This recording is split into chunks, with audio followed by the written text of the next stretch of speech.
कारोबारी दिक्कतों के साए में इलेक्ट्रिक कार उद्योग में क्रांति। ईवी के दौर में अमेरिका चीन से पिछड़ रहा है। बराबरी के लिए वो अपने कार उद्योग में काफी रकम झोंक रहा है, लेकिन सिर्फ अपने सबसे करीबी साझेदारों के लिए। अमेरिका में ऑटोमोबाइल उत्सर्जन से निपटने का सबसे अच्छा तरीका ये है कि कार कंपनियां फौरन एक नई और लोकल सप्लाई चेन बनाएं। लक्ष्य होना अच्छी बात है, महत्वाकांक्षी होना अच्छी बात है, लेकिन हमें जमीनी सच्चाई से मुंह नहीं फेरना चाहिए।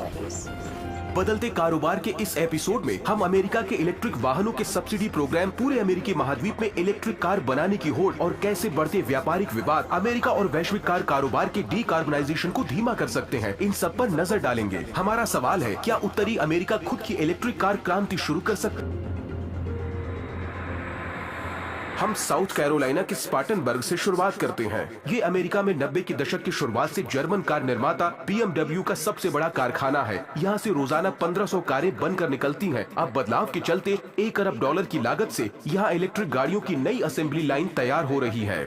BMW का लक्ष्य है कि 2030 तक उसका आधा कारोबार इलेक्ट्रिक कारों का हो। BMW उन बहुत से कार निर्माताओं में से एक है जो उत्तरी अमेरिका में बड़े निवेशों की घोषणा कर रहे हैं। फोर्ड, जनरल मोटर्स, टोयोटा और होंडा सभी ने अमेरिका में अलग अलग शहरों में बैटरी उत्पादन के लिए करोड़ों डॉलर लगाए हैं। वहीं मेक्सिको में फोक्सवागन, ऑडी, पिज़ो और फिएट ने अपनी फैक्ट्रियों में विस्तार की घोषणा की है। वहीं टेस्ला मेक्सिको में एक पूरा नया प्लांट लगाने वाला है। ये सभी घोषणाएं अमेरिकी राष्ट्रपति जो बाइडेन के 2022 की गर्मियों में मुद्रास्फीति कटौती कानून पर हस्ताक्षर किए जाने के बाद हुई। ये अमेरिकी इतिहास का सबसे बड़ा जलवायु कानून है जो अक्षय ऊर्जा संसाधनों, ऊर्जा ढांचे में सुधार और परिवहन के लिए $370 अरब की भारी सब्सिडी देता है। अमेरिका में ग्रीन हाउस उत्सर्जन की सबसे बड़ी वजह है वाहन। लगभग 1/3 हिस्सेदारी इन्हीं की है। इस बीच अमेरिका में इलेक्ट्रिक की ओर रुझान धीमा हुआ है। चीन और यूरोपीय देश दोनों ही हाल में उससे ज्यादा इलेक्ट्रिक कारें बाजार में उतार चुके हैं, वो भी अधिक तेजी से। अब IRA ने इलेक्ट्रिक गाड़ियों को लेकर नए लक्ष्य तय किए हैं, जिसमें 2030 तक अमेरिकी बाजार में 50% की हिस्सेदारी शामिल है। पिछले साल ये आंकड़ा सिर्फ 8% था। इस कानून की मुख्य बात यह है कि अगले 10 साल तक इलेक्ट्रिक कारें खरीदने के लिए ये ग्राहकों को $7500 का क्लीन व्हीकल टैक्स क्रेडिट देगा। ये ग्राहकों के लिए एक बड़ी छूट है, ताकि वो वही कारें खरीदे जो मानकों पर खरी उतरती हों और कार निर्माता भी नियमों का सख्ती से पालन करे। लेकिन इसके विस्तार से चर्चा बाद में। ये सब्सिडी उत्तरी अमेरिकी कार उद्योग के लिए बड़ा बढ़ावा है और ये ऐसे समय में आई है जब हाल में चीनी कंपनियां बाजार में ज्यादा जोर पकड़ रही हैं। चूँकि ये पूरी ईवी सप्लाई चेन के लिए एक संकेत है, इसीलिए बाजार में रुचि दिख रही है, उत्साह है, यानी इन्वेस्टमेंट है। सेंटर फॉर ऑटोमेटिव रिसर्च के अनुसार नए कानून के पहले 3 महीने में ही कार निर्माताओं ने अकेले अमेरिका में करीब $33 अरब का निवेश कर दिया है। ये निवेश पूरे उत्तरी अमेरिकी महाद्वीप में फैली विशाल प्रोडक्शन चेन के मद्देनजर किया गया है। इसकी नींव कुछ 30 साल पहले ही रखी जा चुकी थी, तब जब अमेरिका, मैक्सिको और कनाडा ने उत्तरी अमेरिका मुक्त व्यापार संधि नाफ्टा पर हस्ताक्षर किया था।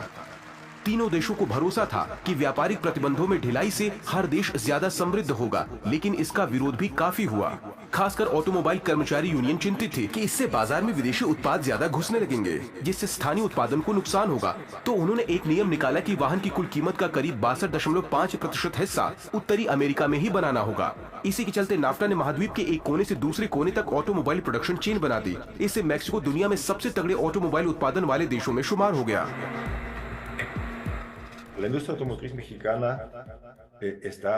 आज मेक्सिको का ऑटोमोबाइल उद्योग तकनीकी स्तर पर अंतर्राष्ट्रीय ऑटोमोबाइल उद्योग के बराबर आ गया है। यहाँ तक कि मेक्सिको दुनिया का 6ठा सबसे बड़ा ऑटोमोबाइल उत्पादक है। मेक्सिको में 24 विशाल कारखानों में प्रमुख कार ब्रांड्स के लिए कारें या उनके पार्ट्स तैयार हो रहे हैं और सभी अलग अलग स्तर पर खुद को इलेक्ट्रिक कार उत्पादन के लिए तैयार करने में लगे हैं। Y todas se están preparando con mayor o menor velocidad para integrarse a la producción de automóviles eléctricos. NAFTA को लेकर हुए विवाद के कारण कुछ बदलाव आए। इस संधि के आलोचक अमेरिकी राष्ट्रपति डोनाल्ड ट्रंप ने 2020 में इसमें बदलाव का प्रस्ताव रखा। उन्होंने स्थानीय हिस्सेदारी को और बढ़ाने की बात कही और इसे कार की कुल कीमत का 75% कर दिया। दूसरे शब्दों में नाफ्टा को लेकर संशय के बावजूद इन नए बदलावों से उत्तरी अमेरिकी महाद्वीप में सप्लाई और प्रोडक्शन चेन पर कोई खास असर नहीं पड़ा। इस नए अमेरिकी कानून IRA में सोर्सिंग से जुड़ी कई शर्तें भी हैं, जिनके बारे में हमने पहले बताया। लेकिन बीते दशकों में उत्तरी अमेरिका में सप्लाई चेनों में हुई बढ़ोतरी के बावजूद कार निर्माता कंपनियों के लिए नए नियमों पर खरा उतरना आसान नहीं है। ऐसा इसलिए क्योंकि बैटरी के लिए कच्चा माल पाना और उसका उत्पादन मुश्किल चीजें हैं। ये थोड़ा जटिल है। $7500 की सब्सिडी पाने के लिए गाड़ी के बैटरी के पुर्जों का 50%। जरा बैटरी या कैथोड एनोड के बारे में सोचिए। उत्तरी अमेरिका या फिर उन 20 देशों में से एक में बना हुआ होना चाहिए जिनके साथ अमेरिका की मुक्त व्यापार संधि है। अब ये हर साल 10% बढ़ेगा, जब तक 2029 तक वो बढ़कर पूरा 100% ना हो जाए।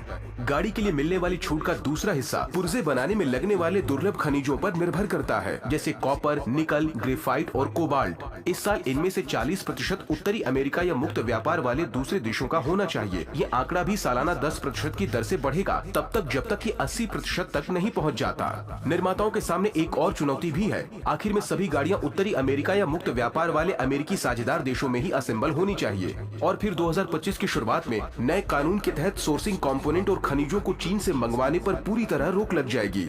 और यही परेशानी है, क्योंकि चीन लिथियम आयन बैटरी उत्पादन में दुनिया में सबसे ऊपर है। उसकी उत्पादन क्षमता 79% है। अमेरिका उसके मुकाबले बहुत पीछे है। और ये तो सिर्फ लिथियम की बात हुई।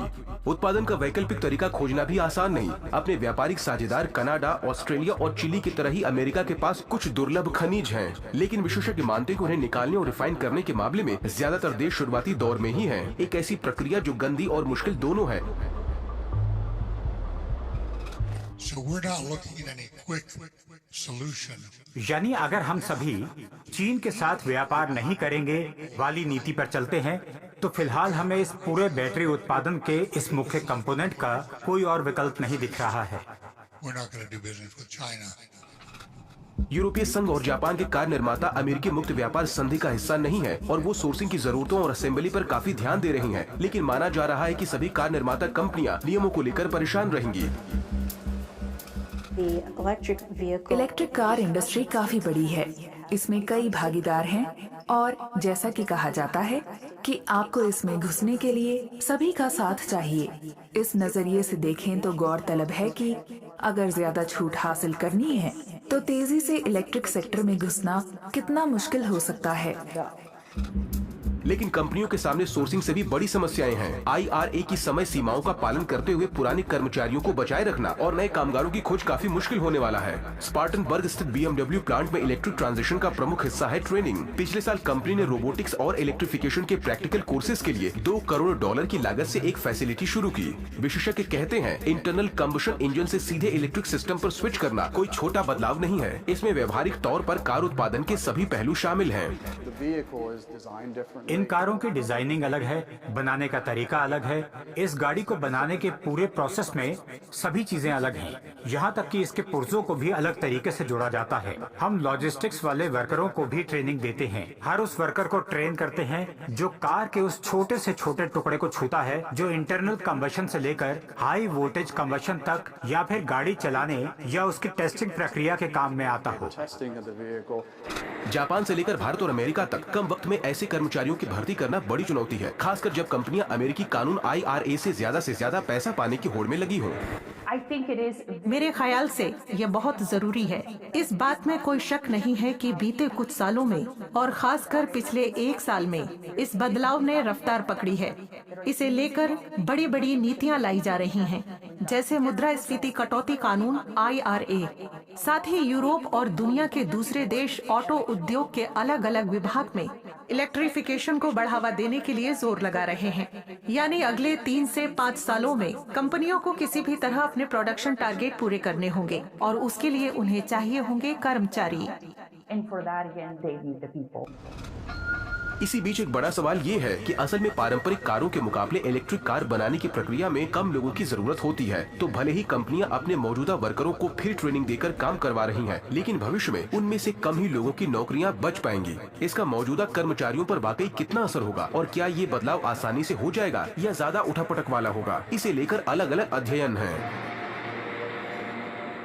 depends on how. ये इस पर निर्भर करता है कि इलेक्ट्रिक गाड़ियां कितनी तेजी से जगह बनाएंगी, पर सवाल यही है कि कटौती कैसे होगी। मैं कहूंगा कि रिटायरमेंट या इस्तीफों से, या फिर इतनी तेजी से होगी कि एक झटके में लोग निकाले जाएंगे।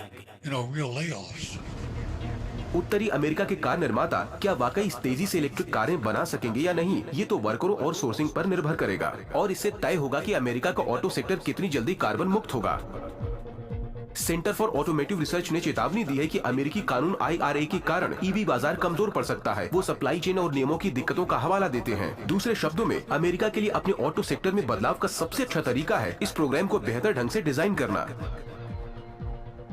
और ये नियम यूं ही इसमें शामिल नहीं हुए हैं। दूसरे देशों की तरह ही अमेरिका भी बदलती तकनीक, वैश्विक प्रतिस्पर्धा और घरेलू राजनीति के मद्देनजर अपने उद्योगों की मदद करने में जुटा है। अगर आपको ज्यादा रेंज वाली इलेक्ट्रिक गाड़ी चाहिए तो अमेरिकी गाड़ी लीजिए। आपको जल्दी चार्ज होने वाली गाड़ी चाहिए तो अमेरिकी गाड़ी लीजिए। और अगर आपको तेज रफ्तार वाली गाड़ी चाहिए तो अमेरिकी गाड़ी लीजिए।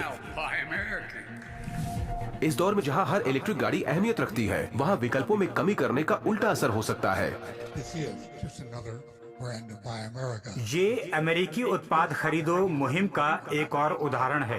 पहली बात, ये ज्यादा महंगा है और इसके अच्छे खासे सबूत हैं। और दूसरी बात है देरी, खासकर इस क्षेत्र में उत्पाद की डिलीवरी में काफी देरी होगी। तो मतलब ये कि ये पूरी IRA पहल के कार्बन मुक्त करने के पहलू के खिलाफ है। Whole IRA initiative. कार निर्माताओं के लिए अमेरिकी सरकार की मदद सिर्फ अच्छा कारोबार है, जिसमें उत्तरी अमेरिका निवेश का बढ़िया जरिया है, पर साथ ही एक उदाहरण भी है कि कैसे किसी देश की राजनीतिक प्राथमिकताओं और दूरगामी जलवायु लक्ष्यों में विरोधाभास हो सकता है।